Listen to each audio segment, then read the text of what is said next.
Now the jurors are entering the room. Okay, let's take a listen. Any questions? I'm sorry, this is the defense team, and apparently the woman said no questions, but let's take a listen. Let's see what they're going to say. Just step up to the mic. Shane? Just step up to the mic. Excuse me? Just step up to the mic. I didn't hear the magic word. Please.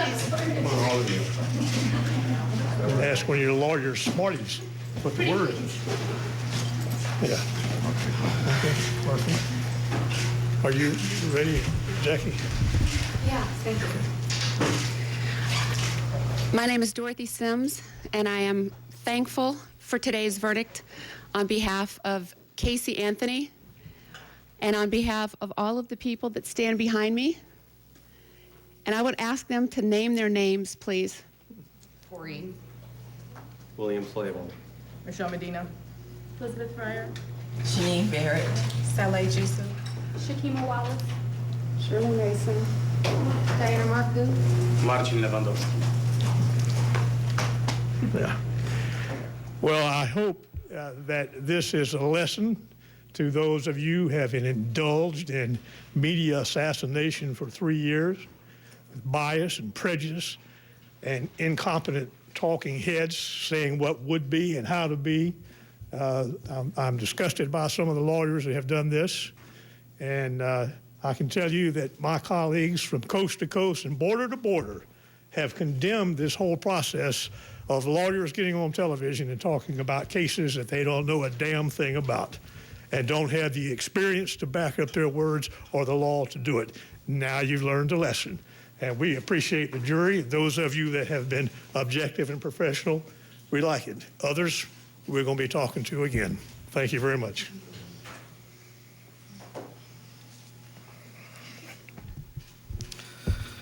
I want to start off by saying that while we're happy for Casey, there are no winners in this case. Caylee has passed on far, far too soon. And what my driving force has been for the last 3 years has been always to make sure that there has been justice for Caylee and Casey, because Casey did not murder Caylee. It's that simple.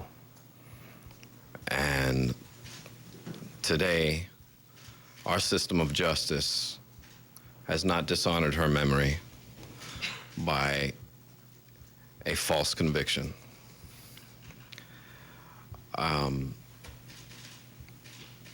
I want to thank everyone who stood behind me and who supported me throughout this time, and especially the man who took me under his wing and made sure that I stayed focused and that we continued to work hard and that we continued to fight and battle.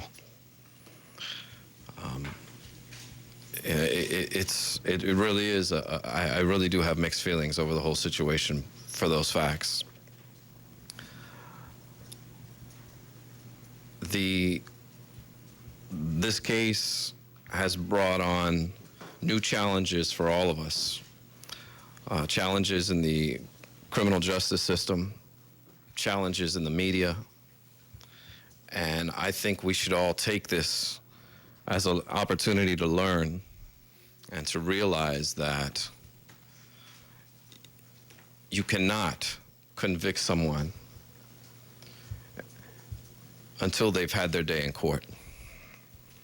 We have the greatest Constitution in the world, and if the media and other members of the public do not respect it, it will become meaningless. And today and yesterday on the 4th of July, there was a breath of life in it. And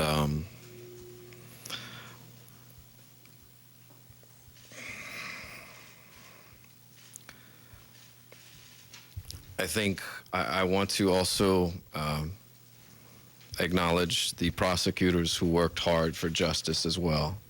I think they are a fine group of prosecutors. Linda Drain Burdick is an incredible adversary. And I think that she's certainly one of the best lawyers I've ever seen.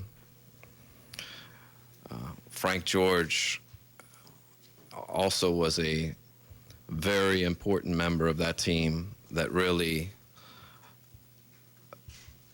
held them together and made them very cohesive, a cohesive unit. And Mr. Ashton is a fierce opponent. And I think that the state of Florida, all three of them serve the state of Florida very well. As I said, I'm not as I'm very happy for Casey. I'm ecstatic for her, and I want her to be able to grieve and grow and somehow get her life back together.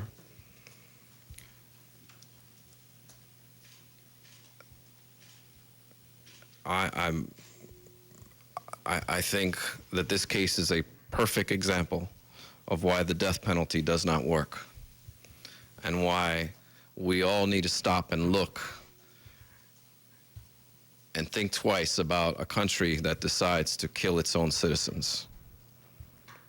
Murder's not right, no matter who does it. Whether it's a ritual killing or someone becoming a victim in a drive-by shooting. It's disgusting. And I think if this case gets any attention, it should focus on that issue, that we need to stop trying to kill our people. The best feeling that I have today is that I know I can go home and my daughter will ask me, "What did you do today?" And I can say I saved a life.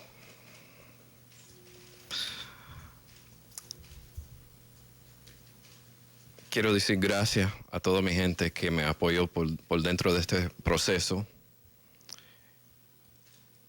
Y realmente no tengo las palabras para explicar cómo me siento en este momento, pero definitivamente quiero. And there, Jose Baez now addressing the media in Spanish. He was very eloquent. He thanked the prosecutors. He called them some of the best that he's ever worked with. Even the man he had disagreements with, Ashton, he called him a fierce opponent, that the state of Florida was lucky to have him. And he said, probably most proudly and most poignantly, he said, when I go home today and talk to my daughter about what I did, I can say I saved a life. He was criticized in the beginning for his handling of the case. Many people did not think he had a case.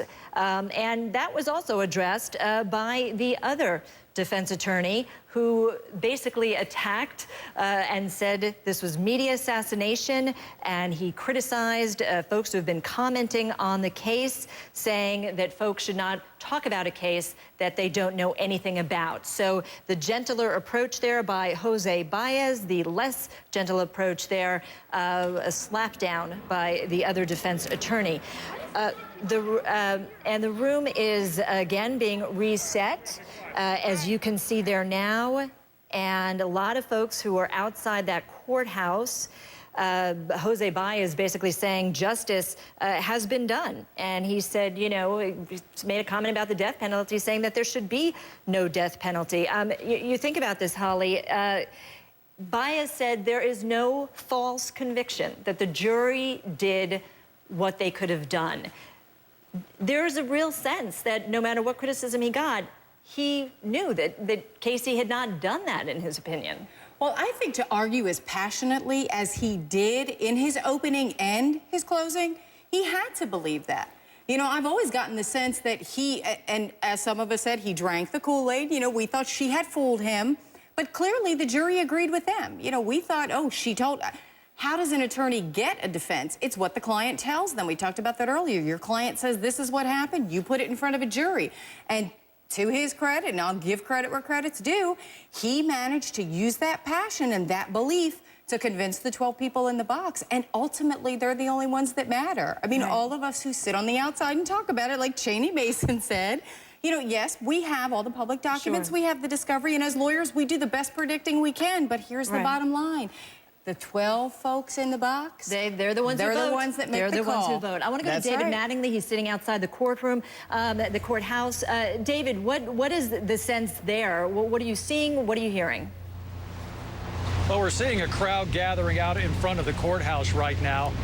The tent you might be able to see behind me was actually set up in advance, where it was anticipated that the prosecutors and the Orange County Sheriff would come out and make their remarks after this trial was over. There's been no movement toward that tent at this point. But right now, all the action still inside that courtroom. The next words in the postscript to this long tragedy will be coming from the jurors themselves, as the ones who are willing to talk publicly will file into that room and take their seats in front of the camera. It's going to be very interesting to hear what they have to say, if it truly was reasonable doubt in the prosecution's case. Maybe some of the holes that defense attorney Jose Baez was pointing out. It's going to be very interesting to all of us who've been watching this for so long. What was it that told them that they could not convict Casey Anthony? And I would have to disagree with Jose Baez to say that there are no winners here. Casey Anthony was very much on trial for her life. She will not be facing that now. It's possible she could get a year maximum for each of those misdemeanor charges that she's facing. Although having served 3 years in prison and having been acquitted on the more serious charges, chances are some people were wondering why they didn't ask for her to be let go immediately. But again, that's going to happen on Thursday, I believe it is. I want to bring in Jeff Toobin, because Jeff, you worked as a prosecutor. What right now are the prosecutors doing? They really did seem confident that they had built the right case, a strong and solid circumstantial case. Right now, they must be devastated. That's it. It's over. It's done. You know, it's funny. I'm getting email questions. Some people say, well, what about an appeal? An acquittal can never be appealed. Tomorrow, Casey Anthony could go on the steps of the courthouse and confess to murder, and under the double jeopardy clause to the Constitution, she could not be tried again. This case is over, forever, done. She will never go on trial again for this case. Richard, go ahead. Well, and I just also, I mean, you know, we've sort of been skirting around this issue. This has been a big project of our colleague Nancy Grace at HLN. I mean, this case has been very much a focus of her trial. I don't think any of us were under any sort of illusions about who the defense attorney was referring to when he was criticizing the news coverage of this trial. And I think, you know, that is obviously a factor in, you know, how this case played out. I mean, this was not a very famous case until Nancy Grace and her colleagues sort of embraced it, and I think it's safe to say in a way that was very much negative towards Casey Anthony. And it's interesting because Nancy Grace, you know, I was watching her last night. She's very passionate about this. She always takes up these causes, you know. And she wouldn't even call Casey Anthony by name, referring her only as Top Mom. Top Mom. Cheney Mason, who was the first defense attorney that you referenced, he really almost issued a scathing message to what he called the media assassination by, quote, incompetent talking heads, unquote. He almost suggested that he's going to go after some of these talking heads, that it's not over. Has that happened before? Is that a possibility? I don't think so. I mean, I think this matter will be dealt with appropriately in the court of public opinion. People can make judgments about whether people behaved well or didn't, but I don't think the legal system has any role to play in the aftermath of this case. I mean, as we've discussed, I don't understand why Casey Anthony isn't released today at this moment. Her lawyers, I think, were so stunned they forgot to ask for bail. But this case is over as far as Casey Anthony is concerned in terms of her criminal liability. And, you know, the media's performance will be something we should all discuss. You know, and this is interesting, man. I want to go to Deborah Opry on this, because you did not believe that Casey Anthony was going to be found guilty. But one thing I found that was very interesting, and I'd love to know your thoughts about this, Casey Anthony's mom and dad, George and Cindy Anthony, they sat in the back of the courtroom. They didn't show, from what we were looking at, any sort of overt emotion. You know, they didn't hug each other in relief. They didn't, we couldn't tell whether they were holding hands. Maybe they were. And then they walked up and left the courtroom